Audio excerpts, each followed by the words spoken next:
With a yo-ho-ho, it's TaleOfTheToaster. Welcome back to Let's Play Super Smash Bros. Brawl, Adventure Mode, the Subspace Emissary, very hard.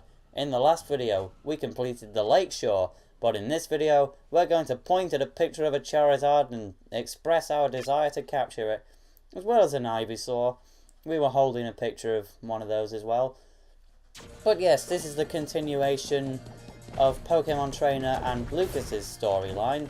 We last saw them at the Ruin Zoo, but now they've gone to a completely different setting, the path to the ruins.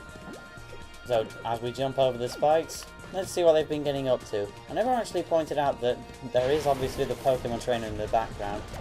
It's kind of unfair how the Pokémon Trainer can just go through all the levels in Subspace Emissary in the background, but he still has to have one of his Pokemon in the foreground. Why doesn't he just do the whole level by himself if he's allowed to be in the background? Why even bother have your Squirtle get exposed to all these attacks from the Subspace army? Just run through the whole level yourself. I guess he doesn't have the power to move the camera forwards. Lots of Primids here. There's no real reason to beat them, but I'm going to because they annoy me, and they are being exceedingly annoying right now. So I'm going to hit it with a soccer ball. Oh no. Let's use this soccer ball to break the blocks, maybe? Yay! I did it. The soccer ball is such a fun item, so I'm just going to break all these blocks using it. Oh no! Ah, I keep saying things and then they don't happen. Let's eat some chocolate, which is healthy according to Super Smash Bros. Brawl, and it heals you. But yeah, Pokemon Trainer just running about in the background, minding his own business while his Squirtle takes a beating. And that's a new enemy, the Gamiga. Seeing as we've basically run away from it, I won't explain it now, but this little chasm thing, except it's not a chasm because there's a bottom to it. Well, all chasms have to have a bottom eventually. But yeah, this is one of the better hidden secrets in the game. There's very little implications that you're supposed to drop down there, apart from the chasm being a little bigger than the rest. But no matter, we know where it is, and there's Lanky Kong dropping all the way to the bottom, and now let's climb up just to get one sticker. And more importantly, 100%! So, get back out of here, and we'll watch more of the Pokemon Trainer being lazy as Squirtle does all the work. Granted, Squirtle would, at least according to some Metal Gear Codex, would be completely useless without the Pokemon Trainer's instructions, but Squirtle and Jigglypuff seem alright. So now we're going to another kind of environment change. This is the fire section of the cave, with nice music. I like this underground theme Super Mario Land, I believe. I do have the TV on volume 1, so I can't really hear it, but if I remember correctly, that's the music playing. Also known as Eastern Kingdom. I'm really fond of this music track. It was my ringtone way back in the day. Nowadays I have Hainenbow, which I like even more. Hide from the flames. And then we can journey on. So, right here we have two Armites. Ah! No. I need the collectible. Like, why did they have to throw two Armites at you? It's not like Marmite where you love it or you hate it. Personally, I love Marmite. It's just impossible to like an Armite. It might have a decent design, but they're so annoying, and I don't want them, and they're really abundant as well. And here we have kind of a series of ambushes. It is completely impossible to be KO'd in this room because there's a wall at either side. So really it's just see how little damage you can take while you beat up all the enemies.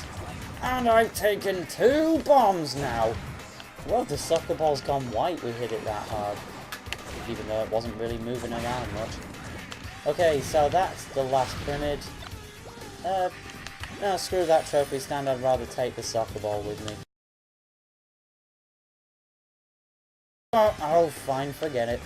And now we have a battle with... Whoops, didn't mean to throw that just then, but it's not lost.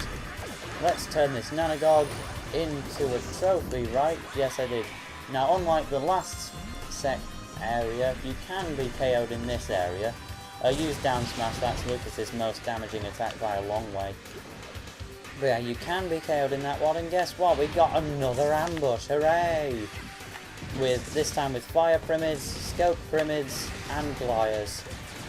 So, it's not that hard, but you can take damage if you're not careful. So I guess, be careful. Oh no, don't do that attack, and that's broken my shield. I would have done PSI Magnet if I was able to do it quickly enough. But I'm not, so let's just beat this Glyer and move on from this ambush already.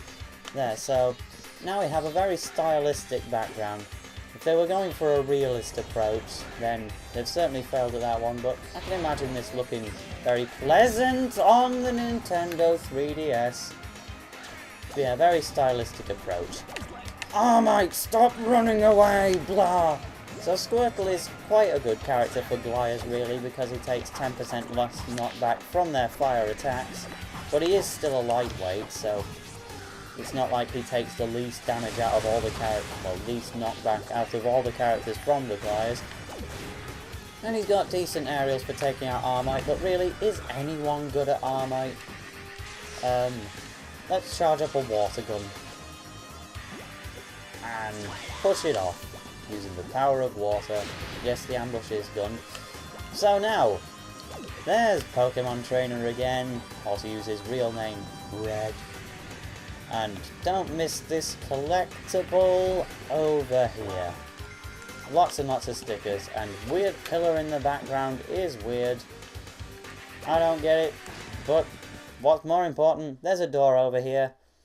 And then there's a pointless music change. Gritzy Desert from the Mario and Luigi games. Bit of a pointless section in general, other than to set the scene. So we stare at an ominous doorway, and then we're confronted by Wario! And we slide very far, we have a black and white flashback, and using the power of PSI, we point at Wario. Now I like using Squirtle, but for the sakes of story relevance, you've got to use Lucas for this fight really. And he's the one with any sort of connection to Wario. So we will take the first hit. But as I was trying to say, now we're going to... no, I didn't mean to use that. We'll have a good crack at beating up Wario now. So, this is quite a unique stage. There's two pillars either side of the stage, so if you're in the centre, an attack that would send the opponent sideways isn't going to do that much. You want to try and get on the other side of the pillar really, and then you can use something like a throw or a side smash to get Wario out of the way, which I'm trying my hardest to do, but I'm doing a bad job. Globanobbin. Squirtle, you're going to do better than Lucas did. Lucas has completely failed at gaining vengeance on Wario, and here I am trying to go for story relevance. He just completely lets me down. Mr. Saturn. Maybe Mr. Saturn can represent Lucas. Well, the Earthbound represent! Wario, are you gonna go soon? There we are. No, we're not! There. Stop jumping, I'm trying to be rid of you. There we are. That was a poor show. I did much better in my original recording. I'm quite sad. But we have turned Wario into a trophy. Let's move on from that embarrassment and have another flashback in black and white. And look around the room, first person view. Get a load of that, directors. And a pat on the back, and then looking at the ominous doorway again. And that is the end of the level. We'll go through that ominous doorway another time. So we have time for a second level, but before that we gotta watch this cutscene. So a little bit of history about this. King Dedede has prepared a Dedede brooch. Quite a stylish brooch, I must say.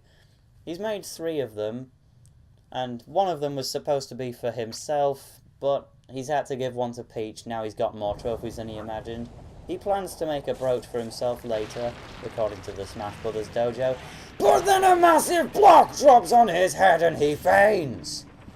Which was weird. Lots of dust, and the candles fall, and then Bowser jumps in. Can't you just be bad, guys? Oh! You saw that. You saw that fading cut. Again, directors, get a load of that. Super Smash Bros. Brawl uses fading cuts now. So we got 100% on that. We're still set for 100%, it would appear. So now the dust still hasn't settled, but there's a big hole in the wall. So now we've got to choose between these 5 again. You will be seeing a lot of this group. I'm going to go with Pit, then Mario, then Link, then Yoshi, and Kirby gets missed out again. So straight away when we're in the level, stop, and you won't get hit by that boulder. And then you can just run for it. I should be gliding. Gliding is the fastest way to move with Pit, as I've pointed out several times. So let's do some more gliding. Whee! And a ladder. Ladder is the quickest way to go upwards. So now paratroopers. This is going to be one of those levels which is filled with Mario enemies, which is strange because it doesn't have a very Mario vibe to it, apart from the fact you can play as not Wario. Wario's a trophy by this point. You can play as Mario. But yeah, it's not a very fitting setting, IMO. So let's use that bomb maybe? Is anybody going to walk into the bomb? Yeah, the Goomba's stupid enough to walk into the bomb. Oh, we're not done yet. We got another Goomba to beat and then we can move on. Hooray! So ignore that Koopa Trooper. And then don't get crushed there. You can very easily get crushed. Okay, I'm screwed jumping up platforms then. I'll just do it that way. I'll take care of these Koopa Troopers. I don't really need to, but I will. Now this part here, you really need to be fast. If you're looking to get 100%, you've got to break that cube and get the collectible before you get crushed. I managed it, and bring on the wall with Dale Winton. No, Anton Dubek. Let's reflect your hammers. Okay, reflecting the hammer didn't work apparently. I'll just beat you with a side smash instead, and then I will shoot you. Yes, Pit is going to shoot you. Watch out guys, Pit's got a gun. Didn't mean to go through the door, but suppose I needed to. And then unnecessarily hot area. And look at the toxic waste in the background. Does toxic waste have to do with anything? Toxic waste's really nice sweet. It can cut your cheeks open if you're not careful with it. But I do like sour sweets. So toxic waste. Oh! Oh! Coupons! Let me spam you to death! Ah! Get your timing right, man. No, don't! Stop getting hit by the amantharine gas! Ah! I'm faster than the Koopa shell. Ah! You've been stripped of your wings. How's it feel like?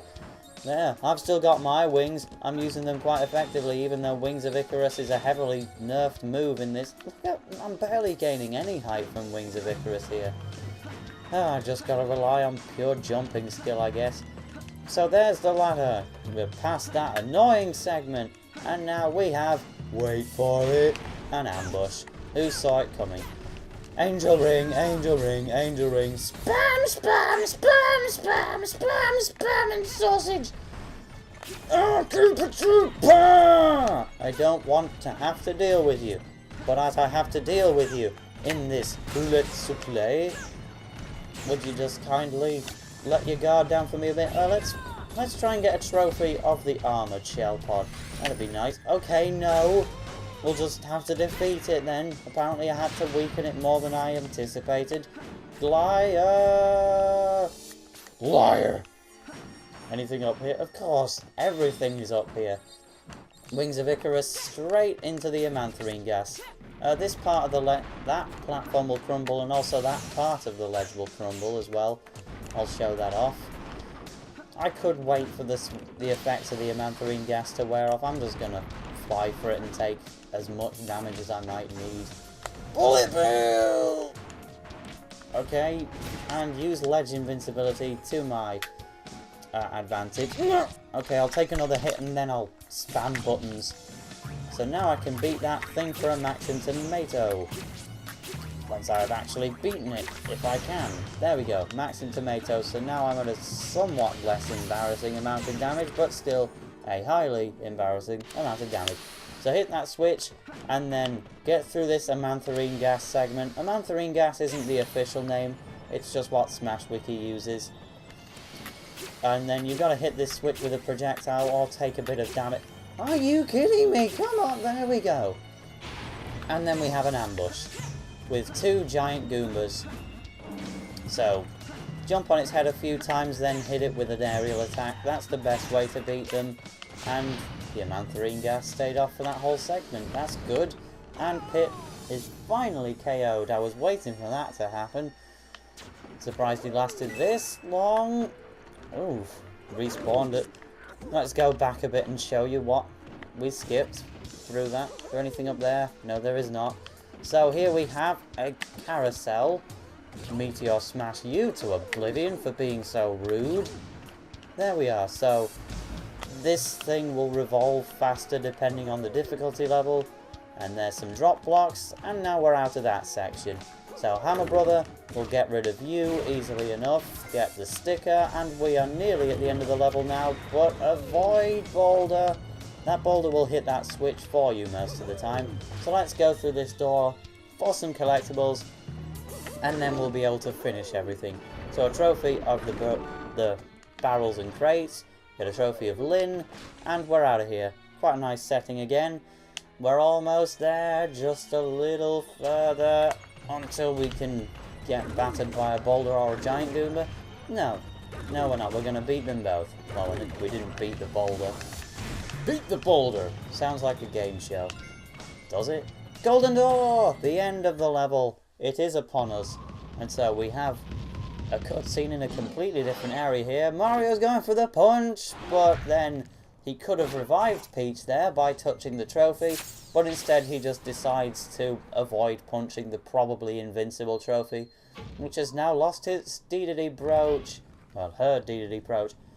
You have lost 50% style. Bowser falls off but hops into the Koopa Clown car, which is a part of this game now, and flies off to the Halberd, which is turning rather quickly. Mario shows his anger, as does Link, and Yoshi's just a bit oblivious to it all, and Kirby stares at the Dedede brooch. Maybe Kirby wants some style points now, but that is the end of everything. Stage clear, Barrels, Lynn, Salvatore, Robot and Pingle. So, another cutscene. So, we're in front of King Dedede's castle. What we're going to do to King Dedede's castle? What do you think they're going to do to King Dedede's castle? They're going to blow it up.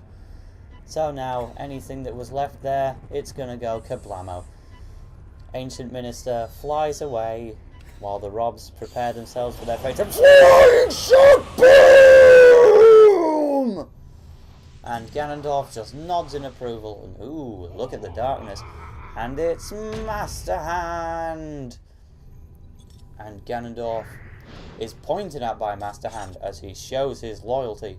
Or does he? Smirking. What was that thing in the TV in the background? Oh well, that's the end of everything. In the next episode of Let's Play Super Smash Bros. Brawl Adventure Mode, the Subspace... What? Oh! I'll probably play that off screen. But in the next episode, we will go to the ruins. Goodbye.